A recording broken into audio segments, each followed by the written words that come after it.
Kepala Dinas Kesehatan Tabanan, Dr. Nyoman Suratmika menyatakan, melalui pengujian laboratorium hingga pertengahan September, 40 ekor anjing terbukti positif rabies. Sebaran kejadian rabies pada anjing hampir merata. Kasus rabies pada anjing tidak ditemukan di Kecamatan Slemadeg dari 10 kecamatan di Tabanan. Sementara, kecamatan dengan jumlah anjing positif rabies terbanyak adalah Kecamatan Tabanan. Kasus terbaru ditemukan di Desa Bengkel, Kecamatan Kediri.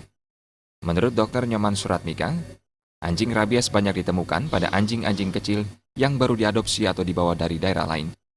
Yang perlu kita waspadai adalah dari sekian kasus itu cukup banyak ditemukan pada anjing yang baru diminta. Anjing kecil diberi oleh keluarganya atau dari daerah lain datang ke sini, setelah itu menggigit yang punya dan setelah diperiksa positif. Jadi perlu diwaspadai pemindahan atau migrasi anjing ini, atau dapat minta anjing dari wilayah lain itu perlu diwaspadai. Itu sebaiknya jangan dulu. Kan umumnya anjing-anjing kecil, pudel, pom yang butuh saat ini. Dr. Nyoman Suratmika berharap masyarakat lebih waspada jika mengadopsi atau memindahkan anjing dari luar Bali.